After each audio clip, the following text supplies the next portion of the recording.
नमस्कार।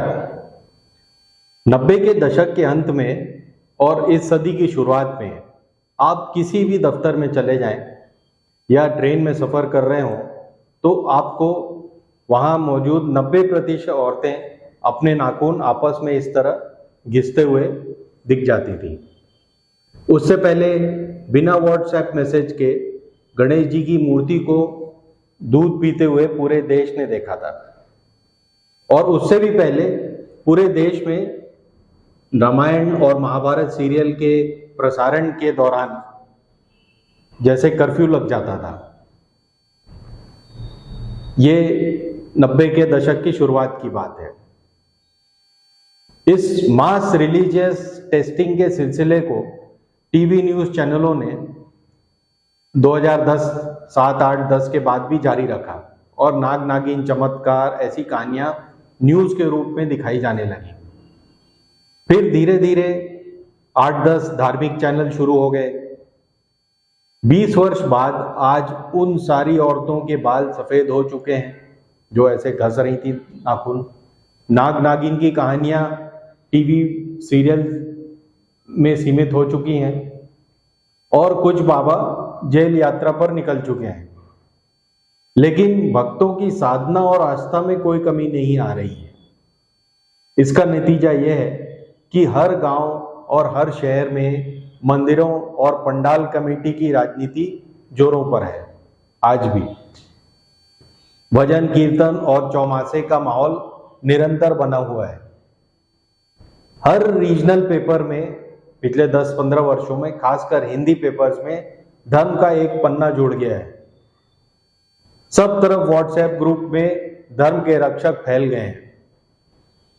देश की विश्वासी और भक्ति पूर्ण जनता किसी भी चमत्कार पर भरोसा करने के लिए आज भी उसी तरह तैयार है, क्योंकि हर परेशानी या मुसीबत का समाधान धर्म में है, ऐसा हमारा सामूहिक दृढ़ विश्वास है। धर्म में विश्वास करने में कोई हानि नहीं है, लेकिन उसका सहारा लेकर एक बाबा ने 40,000 करोड़ की कंपनी खड़ी कर ली। यह अलग बात है कि उसके खुद के बाल आज सफेद हो चुके हैं। वोट खींचने के लिए धर्म की अपनी व्यवस्था है। अब क्योंकि रामदेव, श्री श्री रविशंकर और सद्गुरु, इनका व्यापारिक रूप सामने आ चुका है, तो नए बाबाओं की तलाश जारी है। इसमें से कुछ हद तक बागेश्वर धाम के पेशवा पगड़ी पहने हुए धीरेन्द्र शास्त्री को अगले वोट खींचवा के रूप में देखा जा रहा है। शिवानी दीदी, प्रदीप मिश्रा और जय किशोरी पंडोकर सरकार, इस तरह के नए नाम भी अब बाजार में आ गए हैं। धीरेन्द्र शास्त्री के चमत्कारों को सुहानी शाह जैसे मेंटलिस्ट और जादूगरों ने फर्जी साबित किया है टीवी स्क्रीन पर।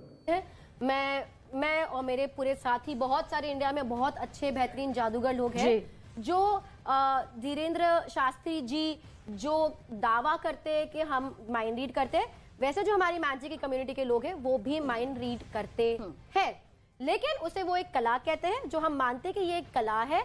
इसके पीछे बहुत टेक्निक है, विद्या है, उसको सीखना पड़ता है। स्किल्ड जितने ज्यादा आप होते हो, like any other art form, आप जितने ज्यादा स्किल्ड होते हो उतने ज्यादा आप उस पर बेटर होते जाते हो। तो जैसे ही वो बोलते कि चमत्कार है, वहां पर जैसे बोलते हैं ना, हमारे कान खड़े हो जाते हैं, क्योंकि वो हम करते हैं और वो एक चमत्कार नहीं है, वो एक कला है। और ये बात समझनी और ये बात लोगों को समझानी बहुत जरूरी है। गढ़ा पंचायत ने 12 लाख की राशि से एक सामुदायिक भवन बनाया था जिस पर कब्जा किया गया और उसे धाम का नाम दिया गया। इस बारे में आपका क्या कहना है? बागेश्वर धाम का देखो, हमारे यहाँ कोई कब्जा नहीं है और क्योंकि पूरा दरबार, सुनिए, हमारी खसरा नंबर आया है बागेश्वर धाम से, खसरा नंबर 482/85/2, 482, 483, 428। ये लेकिन इससे हमारी भक्ति में कोई कमी नहीं आने वाली। 60-70 के दशक में पीसी सरकार ने भी सत्य साईं बाबा के जादू को ढोंग साबित कर दिया था, लेकिन इससे भक्तों पर कोई असर नहीं हुआ था।